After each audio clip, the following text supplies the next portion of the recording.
Good morning, good evening, good afternoon, and welcome to episode number 6 of season 2 of our Discover Neo4j AuraDB series. A little sideshow we're doing every couple of weeks to talk about new features, new well, not necessarily new, but generally features about Neo4j Aura, possibilities and capabilities of Neo4j Aura that you might not have heard about or that you're not as familiar as with others. So we give you a little glimpse into that and give you a little, encouragement, I guess, to try out these features yourself, since everything in Aura is free.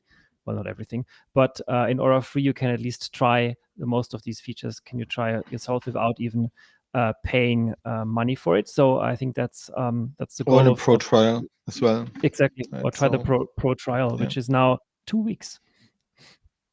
Yep, exactly. Yeah, and I'm happy We have to a really long running series already, Alex, right? So it's basically we're already in our, what is it, 4th year now or something like that? It's Third probably or something fourth like year? that. Yeah, I with the season we kind of like missed the count of episodes, but I'm sure we are now 30, 40 or something episodes in. So yeah, I think it's rather in the 50s already or something like that. yeah, So we need maybe. to check. Yeah. You can see it in the playlist. If you look for the Definitely look for our up playlist, playlist. and you see how many episodes we've done. Yeah. Yeah, good to see you. You're an back exciting from time. So a busy week last week. You've been at Graph Summit in London with the big announcements. exactly. So we had some big announcements. So we launched Aura Agents. That's what we want to talk about today. But also the official MCP server for Neo4j in beta as well. And just today, I heard from the team that they done another release of the MCP server today. So there's definitely a lot of things coming, and I was really happy to spend the time there with Emil and Sidir on stage demoing it, and I thought I can do the agent demo today as well. I will have more than 5 minutes today, so that will be a little bit more detailed than over there. But I had also a lot of discussions with developers and customers and so on, and they gave us some good feedback already and what they're looking for. And I was also really excited to meet most of the DevRel team. They unfortunately missed you, Alex, but most of the DevRel team was there, and they ran workshops, and so everyone was really engaged. So we had, I think, 170 people in the workshops, which was more than ever before. So they were super popular as well. Oh, wow. Okay, that's speaking really of workshops, we have also some good workshops coming up for some remaining nodes to road to nodes workshops, right, Alex? Exactly. Yeah, I wanted to talk about this later, but we can quickly talk about this now. So obviously, Nodes is coming up, and Road to Nodes is what's currently happening. So we have, well, I think we already past half time with the current setup. So where we are at the moment is quickly. Exactly, it goes quickly. Four already done, so we are beyond halftime point. But this week is a very exciting one with hybrid retrieval. BM20 from BM25 to Graph Native. So that's going to be a very interesting session from the community as well. And then next week we do talk about knowledge graphs with the Neo4j MCP server with Will, a former Neo4j colleague, but also now obviously part of the wider graph community. So that's going to be fun. And then speaking of Aura agents, because it's just it's the end of Road to Nodes, but it's also like a perfect segue from today's episode. Estelle and John will do a build, polish, and power up agents in Aura and go deep hands-on how to work and how to build with Aura agents. So what you see today is a little teaser, I would say, almost. We're scratching the surface today. Exactly. We're creating the appetite for more, and then with Estelle and John, you can go really deep and also ask all your questions, because they've built it, so you can also bring all your questions to them, to the engineering team as well, and then look more at the details and so on that we will today not have the time to go into. Lots of amazing things coming there, right? So really exciting to see that. Awesome. That will be fun. I think I'm excited about it, and looking at it, it's today actually. Yeah, today is the 6th of October, and Nodes is 6th of November. So One Yeah. month. Can you believe it? But it is in 1 month. Unbelievable. It always time flies so quickly, right? Remember when at the beginning of the year we always think, oh, Nodes is so far out, and then we have the Yeah. CFP and all the submissions and the review process and so on, and then suddenly it's there, right? So it's actually only 1 month to go. Man, exciting. It's unbelievable. Yeah, I think it was still yesterday when we talked about the submissions to the call for papers, but obviously, yes, everything is done. Agenda is published. So our dear colleague Yolande, she took care of all the agenda wrangling this year again, and yeah, it's all there, so you can check it out on the website. I'll put also a link to Road to Nodes as well, to Nodes proper, in the video description on YouTube. So if you're wondering where these links go, you'll find them there. Awesome. But yeah, today I think we'll talk about. Oops, not this. This. Aura. Yep. Yeah, exactly. So we launched it at a Graph Summit, and I just pulled up my interview with Ravid, and it was actually lots of fun talking about like all the different things that we're doing. So if you want to check it out, I send it to Alex as well to share this in Slack and in the chat. Yeah. So that's really good. But what we want to talk about is, of course, Aura agents today. So we launched it last Thursday in public early access, and we'll show also these pages as well, so we can follow along. And so just today I put together this quick overview page that has basically our high-level things. What are prerequisites? How do you get started? A little bit what are the tools available, which you already talk about, API usage, but then also resources, including our live stream from today. So I just put it in there. So we have proper meta, so seeing our own live stream in a web page already. Right. So these are kind of the things that we want to talk about today. And if you want to go deeper as well, my colleagues, Ed, who's the PM for Aura agents, and Zach, who's our PMM for GenAI, have written a super detailed, comprehensive blog post on how to set up and contract review agent as such. So that's really good to see in deep detail, basically how you would do this. And they also combined it with a GitHub repository, which has these example agents also in there. And we will add more examples in here as well. So people that want to follow along, feel free to do this as well. So all of these are linked also in the resources section. So if you want to find them, you can just go here to this page that Alex shared, and you can go ahead trying this out. But without further ado, let's get real, right? So let's see what this looks like in the real world. So you might remember we did this live stream with Curtis a while ago on how to use AI agents with Google's MCP toolbox. Some of you might remember that one. That was actually a lot of fun working with Curtis on this, which was, I think, in January or no, in February, I think, right, Alex? That was early this year, yes. Yeah, February could be it. Yeah. I can dig it up. And what's actually nice about this, so the data set that we used here is actually really nice because it's an investment research data set. So it has basically companies, people that work at these companies, locations of these companies, whom do they partner with, whom do they compete with, and so on. So I thought for the example today, I can use the same data set. And the other nice thing is back then we also had already good tools as Cypher queries here as well, right? So, and that's actually something really nice. So I'll send this to Alex as well, so he can reshare this too. And so if you want to follow along, this blog post goes also in much more detail about the data set and all the other things as well, right? Okay, so if we go to Neo4j Aura, I have here my company's database that I imported from a database dump. And you see here what I just mentioned as a graph model. We have organizations that compete with each other, have suppliers, have investors, have subsidiaries, have partners, people that work at these companies in different roles, CEOs, investors, board members, articles that mention these companies, And then we have industry categories and locations of these companies as such. So this is kind of data that we imported from Diffbot. And this graph has 240,000 nodes and I think 400,000 relationships. So it's decently sized, quite useful as such, right?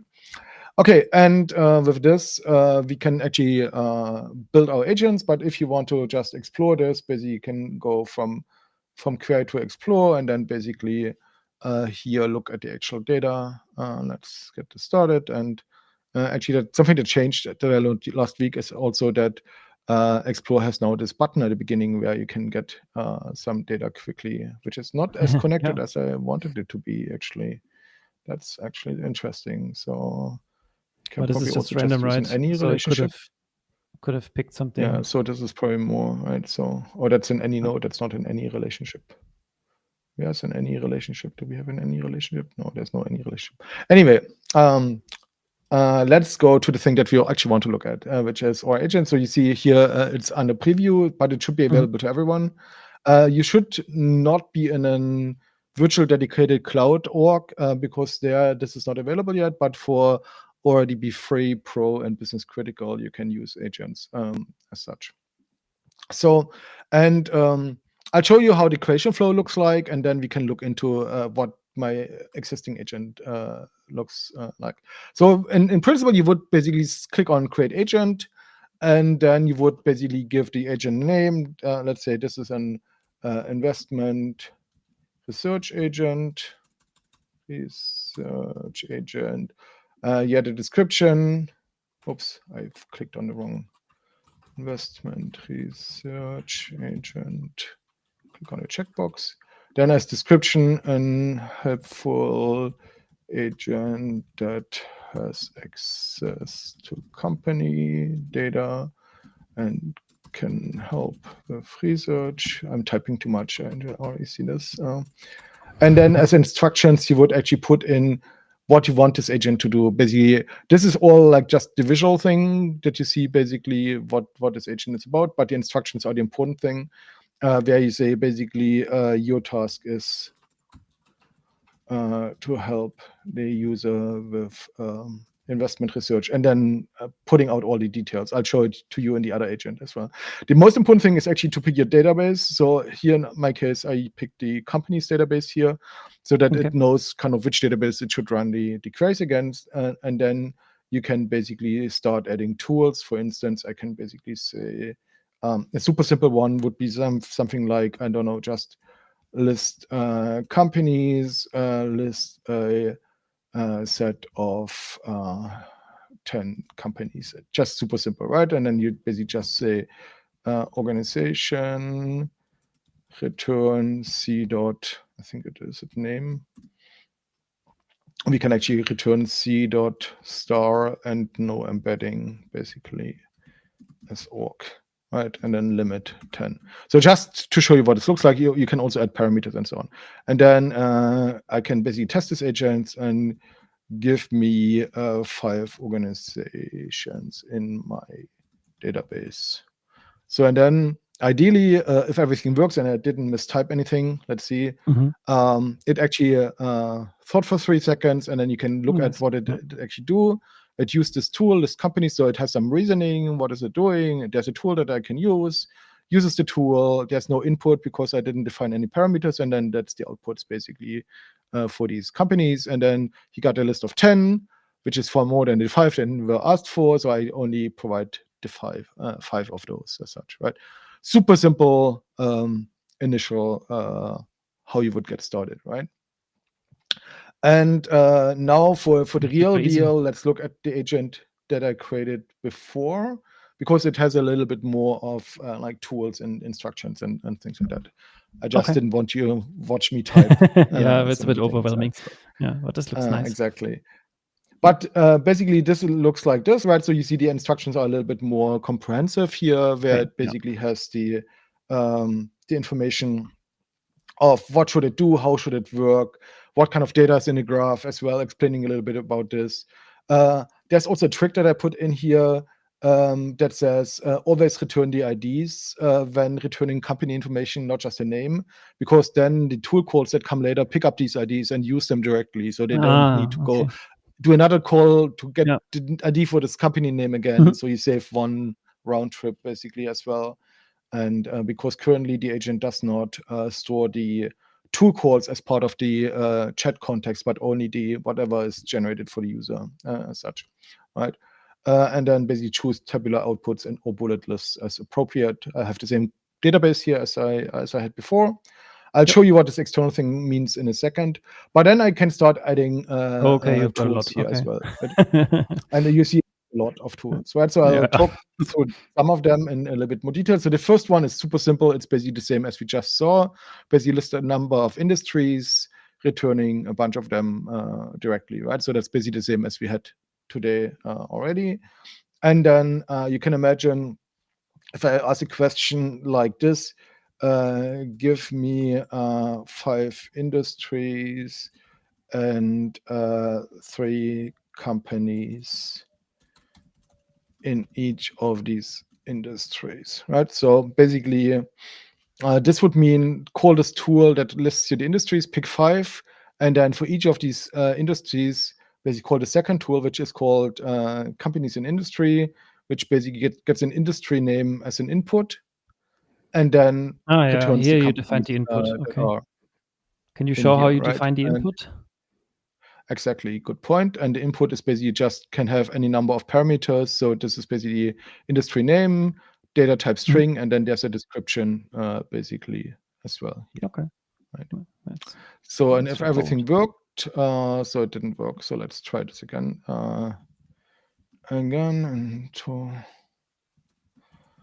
It could be because it's 5 industries, but with only 2 industries. Oh no. Are you locked out maybe or something? Okay, let's try this again. Okay, list 2 industries and 3 companies in these industries. I think I know why it's failed industries.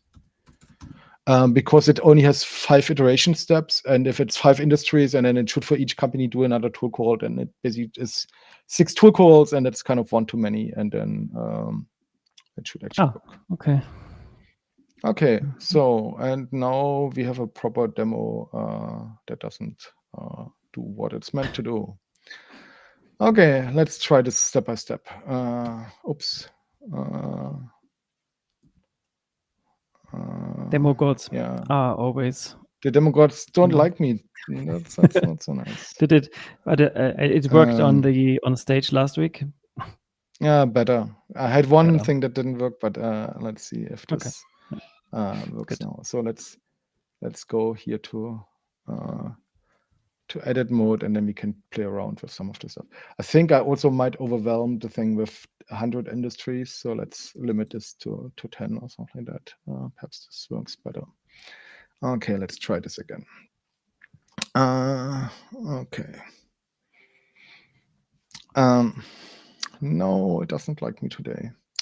Okay, then let's see what else can we do. Let's see what other tools do we have. So we have, for instance, a tool that can actually find companies by full text search, right? So for instance, we basically have a full text index here called entity in this database, and the search parameters used for this full text search, and we then basically return a subset, and then we probably want to limit this at the end to 10.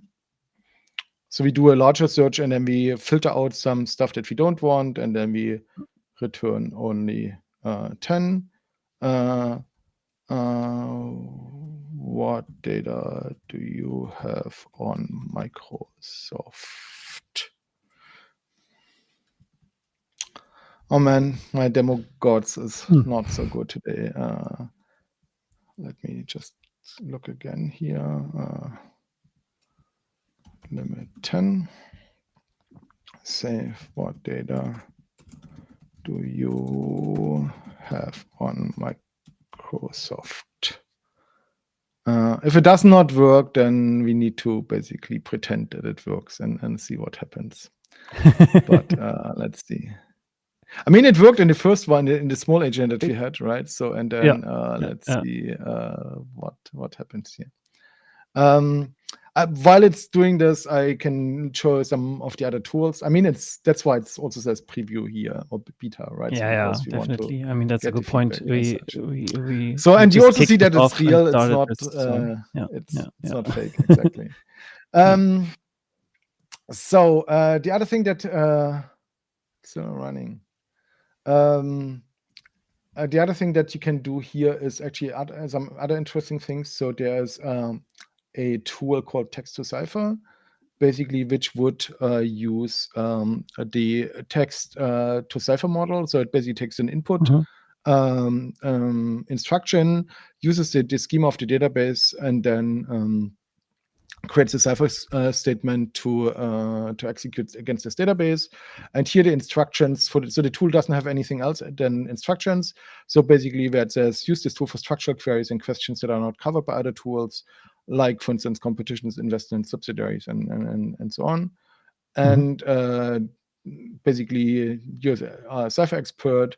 And if in doubt, always look at the schema, validate that you use the correct node labels, some tips on handling relationships, and some bits on parameters as such, right? Okay. And so for some reason, it's just going in circles here. Anyway, so let's just see. Does it stop here? Has it stopped? Let's see.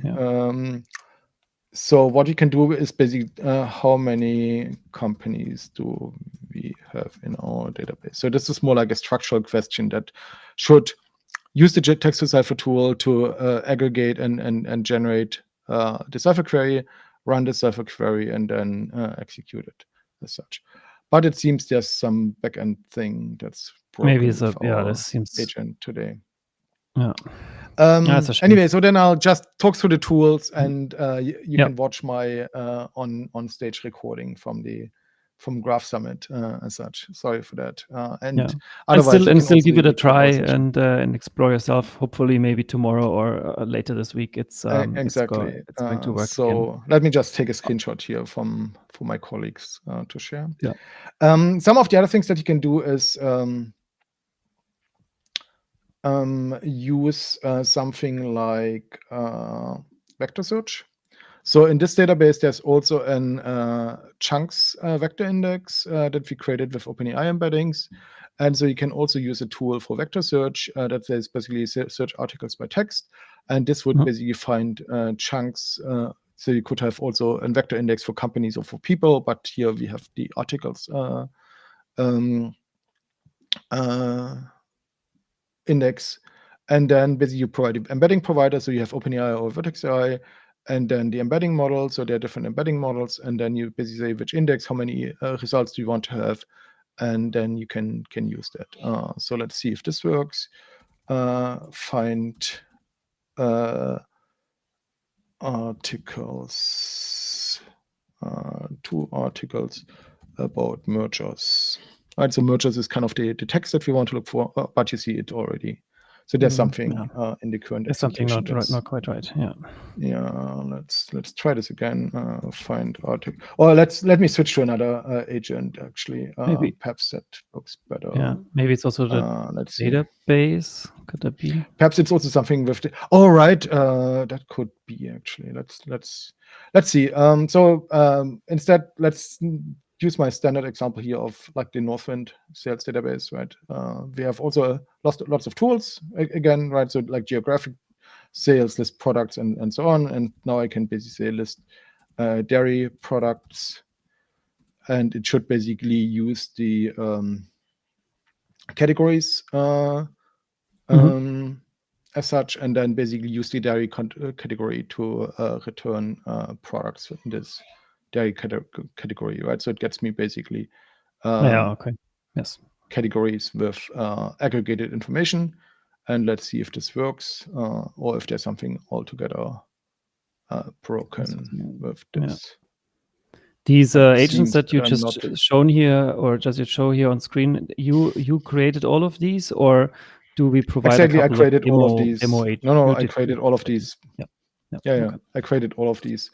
But what you can also do is basically, if you follow the GitHub repository, then basically you have all the queries and everything for one of these Nice. agents and the data set Super. So if you in want to here, so you copy can also paste just something. use this Yeah. step by step and copy and paste it. Super. Exactly. So Yeah. now it actually found something. Here, It took this longer than did work. expected. Good. Yeah. So and then we can basically say what are the detailed sales numbers for this cheese, right? And then basically here you used full text. So this was probably too much. Oh, it first did a full text query and then basically looked at a lot of stuff. While it should have just used list products basically per category, right? So Okay. so couple of loops it got a little that bit were not confused. necessary. But here But we here got for 9 now. seconds, so that was quicker. Yeah, so we got like this cheese, right? So that we got out here. It basically does a tool call to find the ID for this cheese, right? So which is basically the product ID, and then it uses this product ID as input for the next tool, which basically says sales performance by product, and here it gets basically the monthly order numbers back as such, right? Yeah, very nice. And then you can basically continue here in this and say basically, can you get me a trend analysis per customer? Which customers have the most or the customer most hunger lifetime, for right? So we cheese. can basically exactly what are the highest customers that basically have. Perhaps you want to limit this here by limit. Do we have something like that here? Limit 10 or so. And then what are our most valuable customers? So and then basically you can basically see that it should look at the overall customers list and then basically pick this tool and then basically execute this, and then we can do follow-up questions in terms of like what did this customer buy and so on. So you see basically these kind of things work, and then I can basically say give me more details on the customer X, and then it should basically be able to use one of the tools to do this as well. Right. So at least here most of the things work. Yeah, this worked. It got a little sidetracked. It's a little bit like having ADHD basically, right? So there's too much to choose for. I'm kind of overwhelmed and don't know what to do, maybe. right? So that's actually also a good tip in terms of I kind of overdid it here with the tools as well, right? So that these were too many tools as well, right? But here you see actually it use the customer name to get the information, and then gets more details for this customer. So it does multiple tool calls and then basically gets the contact information, the sales information, and so on. Right? So it's basically does these multiple tool calls in a row as well. But what I wanted to show for the investment research agent, something that I actually tried was can we actually use also other capabilities of Neo4j in these agents as well, right? And here's, for instance, using a dynamic projection with graph data science, where I basically just say, hey, these organizations that I just showed you have different kinds of relationships, right? So they form basically an organization-to-organization network, right? So they might be suppliers, they might be subsidiaries, they might be competitors. So there's an org-to-org network as such, right? And this organization-to-organization network, we basically pick the ones that interact in some way or form more than once with each other, right? And then basically with this set, we project it to an in-memory graph for computation, and then we run PageRank on top of that, right? And so let's see what we can do here. And if we ask it, I hope the database works now with us. What are the 5 most central organizations? Then it should be able to pick this tool and then execute it as such. Let's see. And if the database has no hiccup as such, then it should actually be able to do this. But most central. Oh, interesting. So it's stuck in a reasoning loop. That's also fun to see. Yeah. Can you just tell it try again? Harder? Yeah. Right. It got So to that's try usually what helps. again. And let's see. It Now, it because it found for some reason it found used up all its 5 reasoning loops for this, and that's kind of yeah. not smart, But right? it did pick For me. the right tool, right? I mean, Yeah, it picked the right tool, but then but then messed up didn't the do actually anything. tool call. Yeah. Okay. Yeah. So in my testing, it actually worked. I don't know if something changed with the model also, right? So that's actually, but that's something where you see basically now it can actually also use other Neo4j capabilities that are available in the database Yeah. as well, right? Okay, and so there's like the 3 types of tools that we went through. So we have the text to cipher, right, which actually worked. So if I, for instance, I ask how many people or how many industry categories are in our database, or let's say articles, right? So if you have like articles, then the text to cipher works, right? So that should hopefully work out. Let's see. And then we showed the cipher template tool, which can be used for just normal cipher queries with parameters, or also for things like graph data science calls or other full text search, as I showed before. So I think Maybe it's the database. stuck in a Michael. stuck in a reasoning nightmare or something like that, right? So I don't know. The other it did work though. Interesting. With the North Face The other one, it database, worked. so Perhaps it's really something with the database. And the third one is the vector index tool that I also showed, which is the similarity tool that you can use with vector indexes right now for OpenAI and Vertex AI as well. Yeah. Okay, and last but not least, the other thing that I mentioned already is this make agent public, right? So if I make an agent public, there's this then it gets a external public tool. API endpoint, right? And I can basically copy this public API endpoint URL as such, and then use it from the command line on a tool on in my application as well, right? So I basically can use this endpoint. And then if I switch to my command line, I first use my client ID and client secret from my where's it, account settings, I think. Here is my API keys that I would be able to see, right? Hopefully it's not rendering them, so it doesn't render the secrets, only the client ID.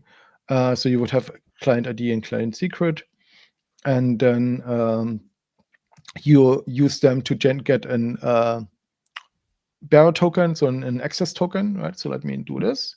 So in this environment variable, now I have an access token for my database, and now I can actually call the endpoint that I got from the agent, and for instance, ask how many people do we have in our graph, right? So and ideally, if everything works and the database is not acting up, then we should see after a few seconds the answer, and then see how many people we got in our graph. And what's actually interesting is okay, it's confused again, but you see what it looks like. I can actually show you that it worked before. So it basically has a thinking structure, and then you see also kind of final answer and success and how many tokens did it use, and so on. So actually, I can where do I have it?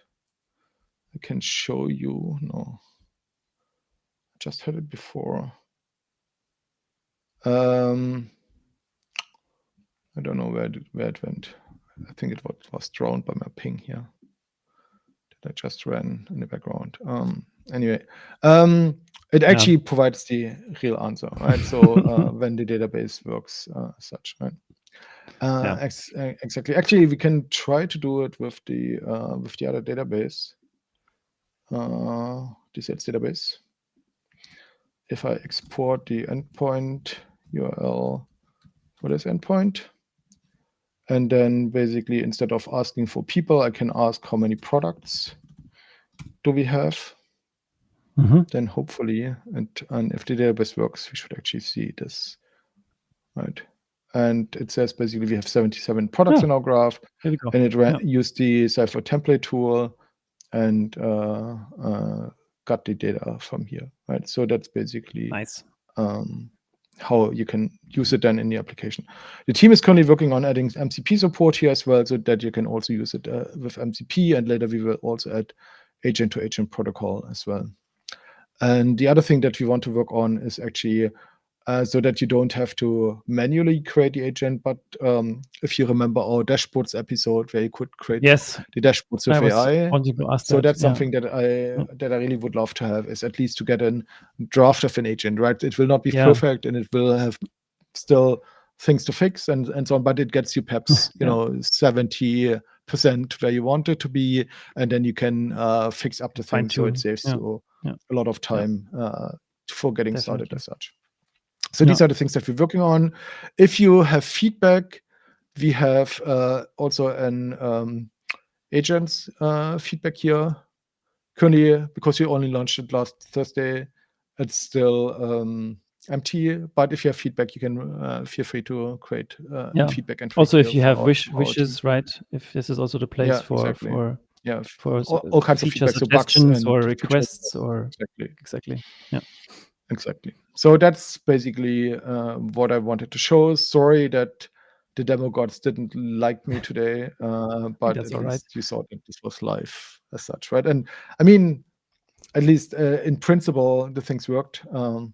As you can see here, I also had an VR Developers World Conference agent where I played around with this stuff in July, but I did delete the database, so the database is no longer there. But perhaps you can do it for nodes as well, like with the nodes. We can do it for nodes, definitely. Exactly, right. Cool, and I think that was it. Any questions from the audience? There was one question from Jean. Jean asks, is the model or agent able to query the graph without needing to create a tool for it, perhaps simply by understanding the relationships in advance?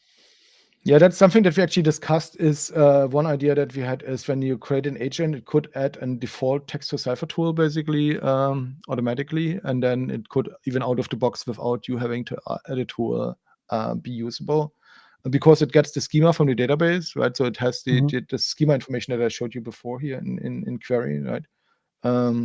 Basically, if you look at this, it has the schema information about which entities are there, which relationships with which attributes are there. And so this is then used to generate a cipher query. So you can basically, you could start interacting with it just with a text-to-cipher tool, right? It will not be perfect, especially for very complex schemas or complex questions, but at least it could get you started as well. And that's something that we discussed, if we should actually have an out-of-the-box text-to-cipher tool that you then, of course, can adjust or adapt to your needs later on. That was one of the ideas. So that's a good point. That's a good suggestion. Yeah, maybe once we have these little recommender agents running, then they can basically, you can click on, and then they would come out of the box almost. And then it would be created the text-to-cipher as well if one demo agent or something comes there for you. Cool. Becomes available. And that's it from me for today. Next time I try to have less demo errors, but well, otherwise I'll hand back to hard Alex, to predict. It's hard to predict. Yeah, exactly. It worked. It always works all the time until you do the live stream or the stage presentation, and then something goes wrong. Right. Exactly. Okay. No, but and with that, I'll hand back to you, Alex, for your notes and other upcoming live streams as well. Like Going Meta tomorrow, right? Exactly. Thank you very much. Going Meta is starting back. So we took a little pause. New season. Awesome. And we start a new season tomorrow, season 3. A blog post is also out. Has just been published today that recaps a little bit what happened in the past couple of episodes where we talked lots about knowledge graphs. And and tomorrow we dive a little bit, also fitting to the theme. I think the season 3 goes more into agents as well, where we talk about more how agents can fit in your architecture, in your tech stack. So I'm looking forward to that. So we'll kick this off tomorrow, a little later than usual, 1 hour late, but then we'll back into season 3, and I'm looking forward to that. And yes, Notes is coming. So I think we also talked about this. So please register. Let us know that you participate in it. It's going to be a fun event all day long. Plus Road to Notes obviously taking a place before that. And then if you want to know more, if you want to play yourself with Neo4j, try Aura free, as Michael just showed. It's very easy. Get a couple of agents working if you want to go there, or just play around with your data in a graph. Learn how to do it in the Graph Academy. I'm sure there will be an Aura agents course coming soon. But for now, the Road to Nodes workshop that's coming in 2 weeks' time is going to be your best next step in learning how to work with Aura agents. And the developer pages, Michael just showed a nice guide on Aura agents there. But there's so much more on Neo4j itself, but also lots on GraphRag, knowledge graphs, and all these topics. So if you're interested in one of those, please check it out on our developer pages. And with that, I think we're at the end of this episode today. Thank you for watching. Thank you for taking part. And obviously, thank you, Michael, for the demo, even though we had a bit of a hiccup, but please forgive us. It's early access, I would say, and it's sometimes exactly in early access. So and that's actually definitely some feedback that I will take back to the team as well, and we'll fix it, and then you won't have to run into it, right? So exactly. Then we do that for you. Awesome. Thank you, Alex, and looking forward to the next session. As such, that we'll have in a month's time, roughly, right? Roughly a bit, yeah. Cool. Awesome. Yeah. Thank you so much. Then see you all for Notes. Rest of your day. See you all at Notes. Exactly. Yeah. See you all at Notes, and then let's do the best. Cool. Take care, everyone. Bye-bye. Take care. Bye-bye.